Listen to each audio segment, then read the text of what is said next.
how can one salesperson with what I think is great potential run one of the worst sales calls I've ever seen? And it wasn't even his fault. It's the process that he has to follow. Let's talk about it. I'm bringing this up because the sales teams in general don't really have a good discovery process or meeting processes. They just show up and do stuff.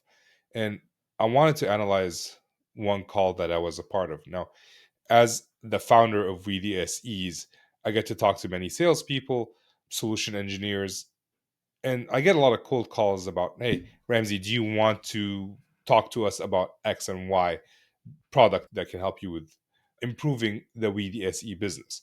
I see those as opportunities for maybe selling them my services. So I tend to say yes, but I tend to always treat it as a critique session versus me trying to learn what they're trying to sell me, mostly because they don't actually capture my attention. So when I jump on a call with a potential vendor, here are some of the questions that I ask myself about them. Like, what did they know about my business before jumping on the call? How much did they learn about my business throughout the call? Did I learn anything from them? Did they understand my pain? Did they highlight a pain that I was not aware of? Are they in a hurry to sell me on their solution? And how well did they help me see my future state if I were to use their solution? When I answer these questions as we're going along, it helps me understand the effectiveness and the skills of the sales team and their process, their sales and pre-sales process. Now, I wanted to dissect this specific call. So here's the setup of the call. The CEO of the company reaches out to me on LinkedIn. He asked me a few questions. He did sound curious. He asked if I'd like to learn how they can help me solve the problem. I didn't know what the problem was, but I try to help people. So I said, sure. So once the meeting was set up, I found out it wasn't with the CEO, it was with one of his salespeople. It's fine. I didn't like it because I've been talking to the CEO the entire time. And then it kind of got downgraded to a salesperson. If the salesperson was talking to me from the get go, maybe I would have said yes, maybe I would have said no, but I guess that's why the CEO is doing cold outreach. Now, that being said, he never claimed that he was the one being on the call. So, all right, fine. We're moving on. Now, let's talk about the call specifically. And I want to break it down into the great, the good, and the ugly. Sorry, I meant not so good of the process and the meeting. Starting off with the great, there were two things that I liked: the salesperson's likability and active listening. There are many qualities to the salespeople. The majority we hear are negative, pushy, sleazy, slimy. Even salesy is used as a negative thing. So when you talk to a salesperson, you actually think, you know what, this guy I can grab coffee with. I think I would have fun with this guy. That's a great thing. The salesperson I talked to was that. He was very likable. He seemed very genuine. Again, not a description you use for salespeople. He seemed down to earth. Nice guy. I mean, anybody can be nice. He wasn't pushy. I didn't have to make a decision within 30 seconds. Otherwise, I would lose this amazing deal that they have at 75.4%. There was none of that scare tactic or scarcity tactic. The second thing that was great about the salesperson was active listening. He made me feel heard. I mentioned something at the start of the call, and he kept referring back to it, which made me feel all warm and fuzzy, if you will. And you notice the two great things about the sales call were about the salesperson. So again, I don't blame the salesperson. Just want to clarify, the salesperson was good. Let's talk about the good. Not so great, it was okay. Inquiry about goals. We cannot help our customers unless we understand their problems. We all know that that's the basics of discovery, right? As sales engineers, as sales teams, we're trying to uncover pain, we're trying to uncover the problem. But it's also good to understand what are their goals, what are they trying to achieve. It's a simple question. Some customers have goals and targets, and some don't. Some of those who do have those goals and targets know how to articulate them to someone outside the organization. Many others do not. There are internal targets that I have that I want to achieve. I don't know how to translate it in a way that you'd understand me, so it's not very useful. So he did inquire about goals, but sometimes you have to coach it out of the customer that you're working with. And you can't coach it unless you've developed a relationship. So it might have been early to ask that question: what are your goals? But at least it got me thinking in the right direction. The second good was ease of communication. He was easy to talk to. I mentioned earlier, he was very likable. He had great listening skills. I don't remember him interrupting me once. When I interrupted him, he was gracious about it. As an SE, I know I shouldn't interrupt, but as a customer, if he's going off on a tangent, I would like to interrupt and point it back to whatever I want to understand. From his end, he wants to control his conversation as well. So when I interrupted him, he seemed happy that I was asking him questions. which again made me feel warm and fuzzy. He then answered my questions, my actual questions, not the questions he was hoping I was going to ask, which is a classic sales mistake. He answered it in a way that I would understand it would also benefit him. The third good thing about this call was he was very well prepared. Part of their process, which was I appreciated, was to send me a questionnaire ahead of time. I know that annoys some people because they're making me do a lot of work before the call. And I know in my heart of hearts, they're not going to read the answers. He did, partially. Again, I'll talk about that later. And we're talking about like being well prepared. As part of the slide deck that he presented, which again, I wouldn't present a slide deck on a first half-hour call. He answered two of the most important questions that I had. How much is it going to cost me? How will it work? Then the final good thing that he did was the conclusion and the follow-up.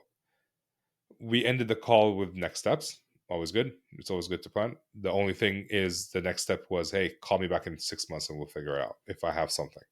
The post-call process, which is an email, was a summary of the information we talked about and some case studies that they have, which meant more work for me as well. I have to go through the case studies. It's not something that he shared during the call. Now, let's jump into the not so great. One, time constraint. The meeting was set for 30 minutes. I don't know why companies do this. Most companies are setting calls for 30 minutes and they're expecting to do intro, discovery, and then a disco demo. I actually saw a post on LinkedIn today, which I'll try to link it in the description if I find it again, because you know how LinkedIn works, talking about the perfect disco demo. There is no perfect disco demo call. I mean, by definition, it's imperfect because it's not customized. You're going to sacrifice a lot of things to get stuff done. And that's what he was doing. He was doing a disco presentation within 30 minutes and then trying to close the deal. 30 minutes is not enough to have any in-depth conversation and to have time to discuss the solution. Even for simple products, first you need to diagnose the problem and then you need to hook them on the solution that you have. 30 minutes is either good enough to diagnose or present a solution. It's very difficult to do both. We had 5 minutes of shallow conversation about the perceived problem and then a 25-minute pitch. Pitch to solve what? No one knows. Well, the salesperson might know. I did not. As a customer, I had no idea what he was trying to solve. I didn't no idea how important that problem was. It was not highlighted. It was not giving. He was not showing me what I'm losing if I don't use his software. And the second bad thing is the questionnaire that I mentioned earlier. I filled it out. I didn't expect people to read, but the salesperson read most of it, except the most important 10%, which could have changed the whole trajectory of the call. Part of the questionnaire, there was a field saying like, "Hey, anything we need to know that we should have asked." And my response was, I don't have any money. I will not be purchasing. I'm doing this as a favor to the CEO. They kept the call. He didn't read that part. If he had read that part, he would have dealt with it differently. He probably would have said, like, hey, all right, since you don't have any budget, you're not interested in buying, how about we just add you to the list and we can provide some information of how we can help. There's a million things to do when deal with that. Now on the call, he dealt with it fine. It's like, all right, we already have this call. You're important to us, even if you don't have budget today. Maybe you have budget tomorrow. Can we continue with the call? Great. But if he had known ahead of time, it's an uphill battle. When someone's telling you straight up, like, hey, I'm not interested in buying, it's very hard to change their mind. I would have postponed the call. I would have nurtured, trying to get them to understand what the problem is. The third not so great was superficial questions. The questions he asked were basic, did not help me understand my problem in depth or at all. I didn't learn anything from him. I don't think I have the problem that he was talking about because I don't think the way he does. He knows more about his stuff. It's basically, he never asked me any question that helped me build the vision. It's like, oh, this is how my life could be if I actually use their product. The fourth thing, and this is a mistake that they should be taught, is price unanchoring. In case you didn't know what price anchoring is, you should definitely read the book Never Split the Difference. Anchoring is basically setting a price tag fairly high, not too high that you scare someone off, but help them understand that this is how much you could be paying. For example, I'm going to buy a used BMW and I'm at the lot. I don't know what the price is. The dealer could be like, hey, if you buy this new, it would be around $50,000.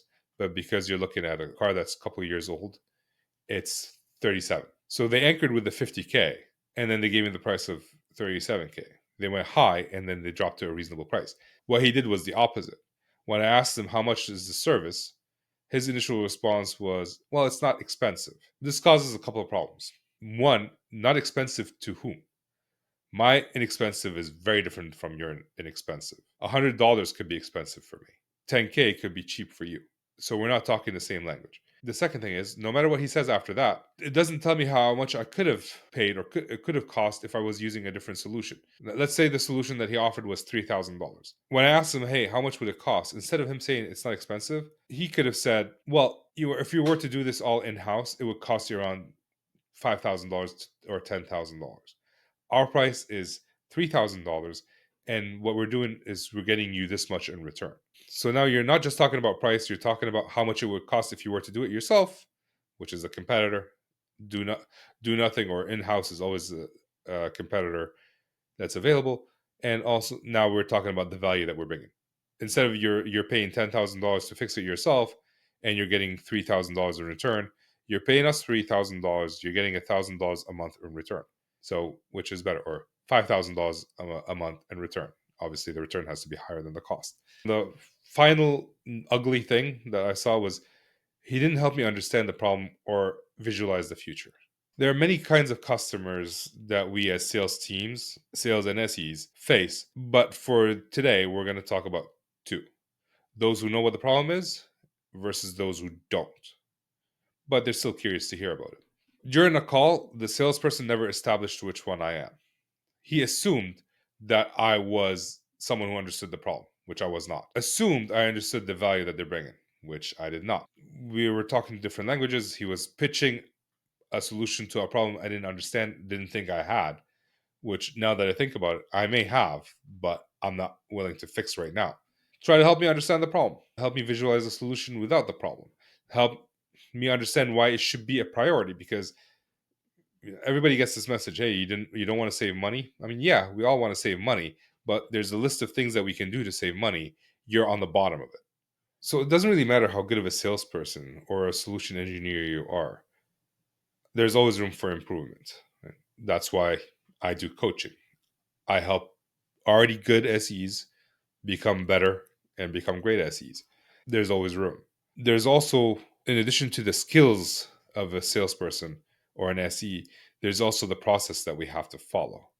If the process does not enable us to actually do our job, no matter what the skill level we have, then we're going to have to change the process. If a 30-minute call is not enough for you to do a discovery and a demo, make it longer. If you can't get an hour meeting, get a 45-minute meeting. You're going to have to figure out how to fix your own process, depending on higher ups to fix it for you, although sometimes it's good. And if you're looking for help fixing your own processes, give me a call. I'm happy to help. But if you don't have control over your management and you're an individual contributor, fix it yourself. You're a professional, you should be able to figure stuff out on your own as well. Also, one of the things that we should do as sales professionals is practice. If we're running into this problem and we're not helping the customer build a vision, what are the questions that we need to ask to help them build a vision? What are the questions we need to ask to help them understand the problem? And then practice asking those questions on someone. If you're looking to see what a great SE looks like, click this video here. If you want more coaching, there's a link in the description below. Check it out. Let me know if you need any help. Now, get back to work.